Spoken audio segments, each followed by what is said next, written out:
అయితే మీరు స్టేజ్ మీద మాట్లాడుతూ మళ్ళీ హ్యూజ్ ఫిలిం చేయాలి, మంచి తెనాలి రామకృష్ణ లాంటి సినిమా చేయాలని చెప్పి మాట్లాడారు ఏఎన్ఆర్ గారితో కంపేర్ చేస్తూ చైతన్యని. అదేంటి ఇప్పుడు మీకు ఆల్రెడీ ఒక లైన్ ఉందా, ఇన్ ఫ్యూచర్ అని మాట్లాడారు? నేను ఇప్పుడు నెక్స్ట్ చేసేది ఏంటంటే ఈ సంస్థలో ఒకటి వేరే సంస్థ ఒకటి 2 మూవీస్ ఆల్రెడీ కమిట్ అయిపోయామండి. సూర్య గారితో ఒక మూవీ ఉంది, యాజ్ ఇట్ ఈస్ హిందీ హీరోతో ఏదో చెప్పామో అది ఉంది. అంటే కార్తికేయ 3 పర్టికులర్ కార్తికేయ 3 కూడా కార్తికేయ 3కి ప్యారలల్గా ప్రీ ప్రొడక్షన్ నడుస్తుంటుందండి. లొకేషన్స్ కూడా చూసాం, మంచి మంచి లొకేషన్స్ కూడా. So it will be there. ఇది కాకుండా నా ప్రపోజల్ ఆయనకి ఒక 2 మూవీస్ చెప్పాను నేను, నా ప్రపోజల్స్ అండి. అంటే ఏఎన్ఆర్ గారు మీ తాతయ్య గారు చేసిన దాంట్లో తెనాలి రామకృష్ణ ఏదైతే ఉందో, నేను తెనాలి రామకృష్ణ చూసేది వేరే జోన్లో చూస్తానండి. అప్పుడు నాకు ఆయన హీజ్ అ సోషల్ రిఫార్మిస్ట్. ఇప్పుడు పిల్లలకి పెద్దవాళ్ళకి ఒక అద్భుతంగా చూపించచ్చు ఆ సినిమాని.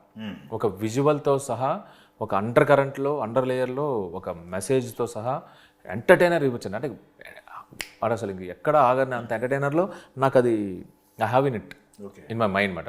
నేనేం చెప్పానంటే ఒకవేళ నేను 2-3 ప్రాజెక్ట్స్లో ఇక్కడ ఉంటే సరే మీరైనా చేయాలి, అది you have to do it. Okay.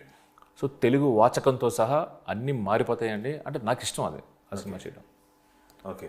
అందులో మంచిగా విజయనగర సామ్రాజ్యం ఇంకొక ఎంపైర్ ఉంటాడు, అందులో 15 to 20 minutes ఒక రాజు ఉంటాడు. అప్పట్లో ఆయన చేశారండి, రామారావు గారు చేశారు. సో ఆ క్యారెక్టర్కి ఇంకొక హీరో కావాలి. ఇట్ హ్యాస్ ఎవ్రీథింగ్ అండి, ఇట్ హ్యాస్ ఎవ్రీథింగ్. అంటే మొత్తం నేషన్ వైడ్ దాని గురించి మాట్లాడుకున్నారు. మీరు పిట్టప్ కథలు కూడా చాలా బాగుంటాయి తెనాలి రామకృష్ణ, చాలా బాగుంటాయి. So my intention is